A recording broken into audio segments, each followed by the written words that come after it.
يا ربي صل على المختار طه البشير واغفر لنا كل زله وامحنا في النظير يا ربي صل على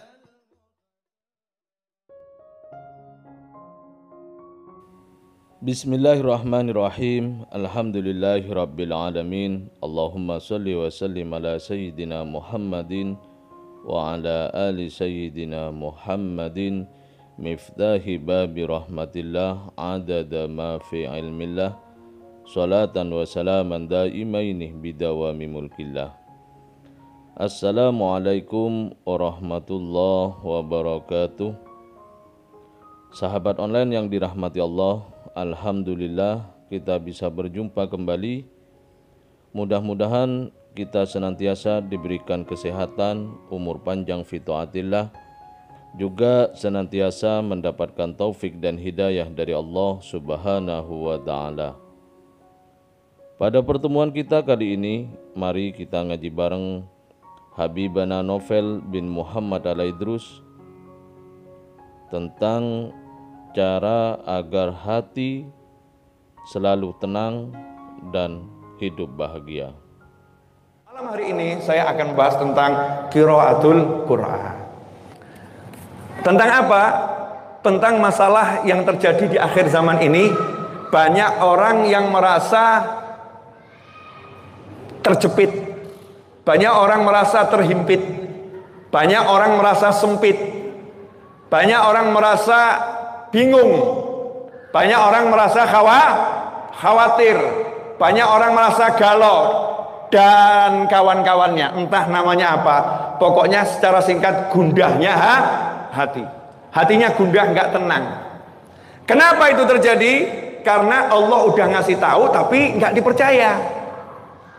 Allah yang ngasih tahu tapi nggak dipercaya. Ala bidzikrillahi tatmainnul qulub. Ala, hanya dengan, ketahuilah hanya dengan, artinya tanpa ini tidak akan, tanpa ini tidak akan. Ala, ketahuilah hanya dengan zikir kepada Allah, hati manusia ataupun jin merasakan ketenangan, itmi'nan, tatmain, itmi'nan itu tenangnya luar biasa, tenang. Artinya apa? Yang bersangkutan bisa jadi mengalami masalah, yang bersangkutan bisa jadi mengalami kesedihan, yang bersangkutan bisa jadi mengalami hal-hal yang gak enak dalam kehidupan. Tapi hatinya tenang-tenang saja, nyanten, nikmat hatinya. Kok bisa begitu? Caranya bagaimana? Zikrullah, berzikir pada Allah Subhanahu wa ta'ala. Dan salah satu zikrullah dan di atasnya zikrullah adalah qiraatul Quran. Karena ada hadis yang menyatakan man syaghalahu, siapa yang disibukkan baca Al-Quran sampai enggak sempat berzikir kepadaku dan enggak sempat minta kepadaku, maka aku beri dia yang lebih baik dari apa yang kuberikan kepada orang-orang yang meminta. Ini orang yang sibuk baca Al-Quran. Tapi kalau kita kan walaupun sibuk baca Al-Quran kan sempat baca Quran ya. Sibuk baca Al-Quran sempat baca WhatsApp ya. Sibuk baca Al-Quran sempat ada update status ya. Berarti kita belum sibuk banget. Ya belum sibuk banget, tapi ya alhamdulillah kesibukannya udah baca Al-Quran. Saya mau nanya dulu nih, biar walaupun 15-10 menit tapi meresap di hati saya dan siapapun yang mendengarkan insyaallah. Pertanyaan mendasar saya, mau ke surga nggak sih? Mau ke surga nggak? Mau ke surga nggak? Mau, alhamdulillah sama. Mau bahagia enggak? Mau hidupnya mudah enggak? Mau enggak hidupnya mudah? Enggak ruwet, enggak ribet, asik saja hidupnya. Mau enggak? Mau. Yang tahu caranya siapa ya? Ada pakar yang berani menjamin? Ada. Cuman satulah yang tahu caranya sampai ke surga dan sudah praktek dan sudah sampai ke surga dan terus balik kepada kita. Siapa itu? Nabi Muhammad SAW. Siapa yang ngajari Rasulullah SAW? Ar-Rahman 'allamal Qur'an. Yang ngajari siapa? Allah. Allah menurunkan Al-Quran kepada siapa? Nabi Muhammad SAW. Nabi Muhammad SAW menyampaikan pada seluruh umatnya, diturunkannya kepada Rasulullah SAW. Rasulnya diperintahkan mengajarkan pada seluruh umat manusia. Artinya Al-Quran ini kalau kita baca di surat Al-Baqarah, Alif Lam Mim, Dzalikal. Al-Quran ini kok jauh ya, Dzalika ya. Kok bukan hadzal kitab? Bukan ini. Kitab itu.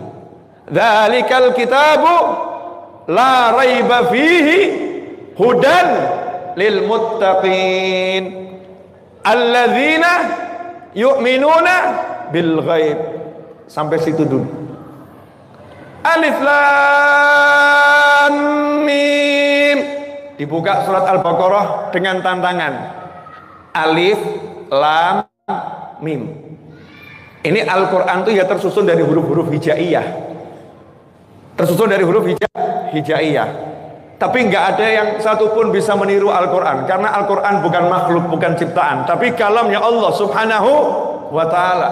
Alif Lam Mim. Yang tahu rahasia huruf-huruf muqatta'ah pembuka dari surat Al-Quran hanya Allah subhanahu wa ta'ala. Ulama hanya bisa memberikan hikmahnya. Kalau Alif Lam Mim berarti dalam surat Al-Baqarah itu huruf yang terbanyak Alif, Lam, dan Mim. Ada juga yang mengartikan Alif Allah, Lam Latif, Mimnya apalagi Wallahu a'lam. Banyak sekali penafsiran dari para ulama. Saya nggak akan bahas itu. Dzalikal kitab. Kitab itu. Kenapa kitab itu? Karena suci. Kita kotor. Maka dikatakan kitab itu mulia. Penunjuknya petunjuk jauh. Dzalikal kitab la raiba fi. Kalau teorinya siapapun masih perlu diragukan, diuji. Tingkat gagal, tingkat suksesnya berapa? Diuji. Teorinya pakar sekalipun diuji. Bu, ibu kalau wajah berjerawat, terus pakai kosmetik tertentu untuk menghilangkan jerawat, itu langsung beli atau nanya dulu? Nanya sama siapa? Yang sudah pakai, betul ya? Ternyata ibu pakai jerawat tambah banyak. Ganti atau enggak ganti? Ganti. Kalimatnya ini cocok buat kulitmu, enggak cocok buat kulitku. Tanya sama dokter lain, dikasih sama dokter. Dokternya bilang kalau udah dipakai 10 orang beres. Kita pakai enggak beres. Obatnya salah? Enggak. Karena memang judulnya obatnya begitu, cocok-cocokan. Karena tubuh manusia ini penuh rahasia. Beda hormon, beda efek. Hormonnya sama, tubuhnya sama, pikirannya beda, dampaknya juga beda. Tubuh manusia misteri. Teori perlu diuji, jadi nggak ilmu pasti. Nah kalau nggak ilmu pasti ya kita ragu-ragu toh ya. Hasil enggak hasil. Sing jamin sopo? Siapa yang bisa menjamin keberhasilannya? Allah katakan, dzalikal kitab, Al-Quran ini jaminan pasti, tidak ada keraguan, betul semua. Tidak akan ada kesalahan sedikit pun, pasti benar semua petunjuknya. Hanya saja lil muttaqin, untuk orang yang bertakwa. Siapa orang yang bertakwa? Nomor 1, alladzina yu'minuna bil ghaib. Percaya sama yang enggak kelihatan, percaya surga, percaya neraka, percaya sama janji Allah. Karena janjinya Allah itu sifatnya ghaib. Sedekah 1 dibalas sampai tak terhingga. Ghaib atau enggak ghaib? Ghaib, masih nanti. Ma jazaul ihsan ilal ihsan. Kamu kalau berbuat baik pasti dapat kebaikan. Nyatanya udah berbuat baik sama suami 10 tahun, suaminya gak baik.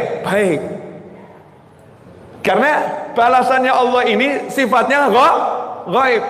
Kalau kita mau dapat Al-Quran ini menjadi sesuatu buat hidup kita, kuatkan itu dulu, iman sama yang gaib. Yakin ini pasti benar, percaya 100%. Percayanya nggak nanggung. Jadi hilangkan semua hitung-hitungan. Bukan 1 tambah 1 sama dengan 2. Kalau ilmunya Allah 1 tambah 1 bisa 1 miliar. Unlimited. Bisa jadi 0, bisa jadi minus. Karena ada niat, ikhlas atau tidak. Apa niatnya? Bisa sombong, itu menghancurkan semua pahala amal. Tapi kalau ikhlas, unlimited, nggak ada balasan yang bisa mengukurnya. Karena surga itu sepanjang waktu, selama-lamanya. Karena itu ikhwani rahimakumullah, yang mau saya sampaikan ini urusannya adalah dengan percaya atau tidak. Kalau nggak percaya, matikan YouTube-nya sekarang juga. Bangunlah, tinggalkan masjid ini, jangan dengarkan. Kenapa? Karena ini ucapan Nabi Muhammad SAW. Jadi kalau kita nggak percaya dengan ucapan Nabi, kan ngerinya luar biasa. Nah, ucapan Nabi ini sifatnya gaib, yang dibutuhkan iman. Nah, sekarang ini kita krisis iman, yang ada hitung-hitungan. Kita krisis iman. Semuanya dihitung-hitung. Semuanya mengandalkan yang namanya modal, mengandalkan usaha, mengandalkan masuk akal enggak ini, mengandalkan nalar, mengandalkan otak, wahyu dan sabda Nabi enggak jadi sesuatu diandalkan. Kan ngeri, menakutkan. Kita ini kena penyakit seperti itu. Makanya saya pengen malam ini, yuk kita kembali seperti orang dulu. Orang dulu tuh Masya Allah, anaknya sakit, gak sibuk ke dokter dulu, bagi beras. Betul dibawa ke dokter, tapi sibuk bagi beras. Kenapa? Nabi bersabda, sembuhkan yang sakit di antara kalian dengan sedekah. Kalau kita sekarang udah mau mati baru bagi beras. Dokter sudah angkat tangan baru bagi beras. Udah ke 10 dokter semua nggak sanggup, nggak bisa, baru sedekah. Kan salah konsep. Salah konsep, walaupun nggak ada kata terlambat, tapi ya salah konsep. Ya insya Allah husnul khotimah. Kalau disedekahi ya insya Allah husnul khotimah. Tapi ya udah ujung soalnya, udah ujung. Nah ini loh baru awal, anaknya sakit panas. Ibunya itu sibuknya telepon kiai, "Yai, doakan anak saya sakit panas." Bukan telepon dokter. Sekarang telepon kiai, kalau panasnya udah nggak turun. Yai, udah 7 hari panasnya nggak turun, baru telepon kiai. Jadi kiai ini solusi kalau udah ilmunya manusia mentok. Masya Allah. Nah kalau udah mentok minta sama kiai, sama ustaz, sama ulama, ya mestinya sebelum mentok kan ya minta toh ya. Paham maksud saya enggak? Kalau kamu mentok minta ilmunya Allah, lah mestinya kan ya ilmunya Allah dipakai dari awal. Udah terbukti kalau mentok nggak bisa, nyerah kembali kepada Allah. Lah kenapa nggak kembali dari awal? Paham maksud saya? Makanya sama Allah dikasih tahu dari awal, alladzina yu'minuna bil ghaib. Jangan kalah sama orang musyrik di zaman Nabi Muhammad SAW. Orang musyrik di zaman Nabi aja percaya sama sahabat Nabi kok. Sama sahabat diobati pakai surat Al-Fatihah, sembuh, bisa jalan. Padahal tabibnya dia semua menyerah. Lah yang musyrik ini percaya sama wajahnya sahabat. Itu wajah orang mulia. Dah minta obat dari dia. Obatnya apa? Qomat kamit, bergerak-gerak mulutnya, ditiupkan sesuatu ke kakinya, sembuh, bisa berdiri. Selesai ditanya sama teman-temannya, tadi kamu qomat kamit ngapain? Bacakan surat Al-Fatihah. Bacakan surat Al-Fatihah. Percaya, beres masalahnya. Nah, ikhwani rahimakumullah. Kayak tadi hadisnya nggak dibaca-baca ya. Kebanyakan belok kanan, belok kiri, biar mantap. Saya mau nanya ini. Pengen punya rumah besar atau rumah kecil? Besar atau kecil? Mobil banyak atau sedikit? Pasangan hidup satu aja. Ya Bu ya, satu aja di rumah, ya dijaga baik-baik. La in syakartum la zidannakum. Nanti kalau satu disyukuri ditambah sama Allah Ta'ala. Ya. Jadi ibu suka suaminya baik sama ibu atau suaminya jahat? Bu, kalau suaminya baik sama ibu berarti suaminya bersyukur sama Allah punya istri ibu. Janjinya Allah kalau suaminya bersyukur nanti ditambah. Jadi gimana bu enaknya? Jawab dong bu, ya ditambah. Tambah apa? Saya satu rasanya bisa mengalahkan 4. Nah itu namanya nikmatnya ditambah. Gak perlu tambah istri, tapi cukup satu rasanya lebih dari 4. Betul begitu ibu-ibu? Oh enggak betul. Ibu-ibu di sini ternyata beda dengan yang di sana. Masya Allah. Lanjut ya, dikit biar nggak ngantuk. Mohon maaf. Rumah. Kita tiap hari pulang kemana? Ke rumah ya. Kita pulang ke rumah. Rumah ini tempat kita kembali. Ada yang mungkin kembalinya sebulan sekali, tergantung tugasnya ya. Ada yang 2 minggu sekali, ada yang tiap hari. Toh dia punya rumah, tempat untuk kembali. Tapi ada orang-orang yang gak betah di rumah. Padahal rumah ini sumbernya, kalau sumbernya ini oke, maka semuanya jadi oke. Sumbernya ini baik, semuanya jadi baik. Kalau sumbernya ini benar, semuanya jadi benar. Lah banyak orang-orang itu yang mengeluhkan, saya nggak betah di rumah. Rumahnya besar. Saya kok nggak nyaman ya di rumah. Hidupnya kalau di rumah, kata orang-orang tertentu seperti cacing kepanasan. Saya belum pernah lihat cacing kepanasan. Seperti apa? Cacing kepanasan itu seperti apa? Jangan coba-coba manasi cacing nyiksa ya. Tapi katanya cacing kepanasan itu gerak muter-muter gitu ya. Kalau di rumah gak bisa tenang, pengennya keluar terus, pengennya keluar. Nah kadang-kadang ini suami atau istri, ayah atau ibu ketika mengalami anaknya seperti itu atau pasangannya seperti itu, segera menyalahkan yang lain. Oh mungkin nih punya sesuatu di luar sana, makanya gak nyaman dengan yang di rumah. Karena merasa ini istrinya, rumah udah saya hias, rumah udah saya harumkan, masakan saya kasih yang terbaik, wajah udah saya pasang yang teroke, Masya Allah servis saya, tapi kenapa dia nggak betah di rumah? Berarti ada sesuatu di luar sana yang menarik hati suami saya. Sebaliknya suami juga begitu, udah tak bangunkan rumah bagus-bagus, aku suami yang ganteng, aku yang wangi, aku yang rapi, pituturku juga halus, perilakuku baik, kurang apa aku? Tapi kenapa dia nggak bisa betah di rumah? Orang tua ke anak, kurang apa saya sama anak saya? Kiai, Ustadz, Guru, Habib, semua saya kasih. Tapi kenapa dia nggak bisa betah duduk sama saya di rumah? Pengennya lari, pengennya keluar terus sama teman-temannya. Why? Ada apa? Jawabannya satu, yang kamu pakai ilmumu, bukan ilmunya Allah. Yang kamu pakai ilmunya pakar-pakar yang gak kenal Allah, pakar-pakar yang gak kenal Allah. Coba kamu pakai ilmunya pakar yang kenal Allah, pasti disodori, bukan teori, disodori hal yang pasti, la raiba fi, yang gak ada keraguan. Amalkan ini pasti sukses, amalkan ini pasti berhasil. Tidak ada kata gagal, gak ada. Gak ada kata gagal. Karena ini bukan teori, ini wahyu ilahi, baik yang bersifat kalamullah ataupun kalam Nabi. Karena kalam Nabi adalah wahyu. Allah katakan tidak pernah berbicara dari hawa nafsu, in wa illa wahyu yuha. Setiap kali Nabi berkata, itu adalah wahyu yang diwahyukan oleh Allah Subhanahu wa ta'ala. Alhamdulillah. Saya bacakan dulu satu hadis.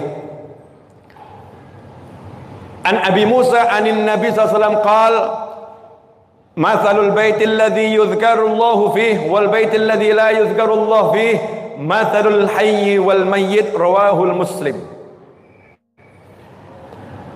An Anasin anna Nabi SAW qal, innal baital ladhi yuqra'u fihi al-Qur'an yakthuru khairuh wal baital ladhi la yuqra'u fihi al-Qur'an yaqillu khairuh. Tafarrada bi Anas, rawahul Bazzar. Wa fi riwayatin ukhra, al-baitul ladzi yuqra'u fihi al-Qur'an yatara'a li ahli as-sama' kama tatara'a an-nujumu li ahli al-ard. Udah itu 3 itu dulu. Mudah-mudahan selesai. Insyaallah. Kata Nabi Muhammad SAW dalam hadits riwayat Imam Muslim, rumah yang di dalamnya nama Allah disebutkan dengan rumah yang di dalamnya nama Allah tidak disebutkan. Jadi nggak ada zikir dalam rumah itu. Rumah yang ada zikir sama rumah yang nggak ada zikir. Ini hadits sahih rawahul Muslim. Permisalannya seperti orang mati dan orang hidup. Saya nanya sama bapak-bapak, kalau sekarang diajak ke rumah sakit, diajak ke kamar jenazah. Kamar jenazah, mayatnya, jenazahnya nggak dikeluarin, dimasukkan di lemari es penyimpanan untuk beku. Saya mau nanya, di ruangan itu sendiri full AC, videonya ada, TV-nya ada, dibuat VIP, tapi kamar jenazah, bapak tinggal di situ sendiri, nyaman tidak? Saya nggak ngomong berani atau takut loh, nyaman tidak? Nggak nyaman. Lewat kuburan, Masya Allah. Padahal yang dikubur di sana Muslim semua. Jam 12 malam gelap-gelap jalan kaki sendiri lewat tengah kuburan. Nyaman tidak? Nyaman tidak? Jujur saja, nyaman tidak? Umumnya tidak nyaman. Makanya dibuat permisalan oleh Nabi Muhammad SAW. Karena manusia paham itu. Permisalan rumah yang ada zikir dengan rumah yang gak ada zikir. Permisalan hidup dengan mati. Dekat orang mati nggak nyaman, maka kamu di rumah yang nggak ada zikir nggak akan nyaman, nggak akan nyaman, karena rumahnya nggak ada zikrullah, rumahnya nggak ada qiraatul Quran, rumahnya nggak ada sholawat, rumahnya nggak ada istighfar, rumahnya nggak ada kalimat tahlil, nggak pernah duduk sama anaknya ngajak yuk zikir bareng yuk nak. Gak pernah ngajak anaknya, nah yuk tadarus Al-Quran. Gak pernah ajak pasangan hidupnya, yuk dek kita saling membaca Al-Quran.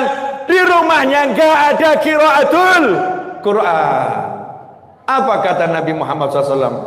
Rumah yang di dalamnya dibacakan Al-Quran, maka yakthuru khairuh. Rumah itu kebaikannya akan banyak.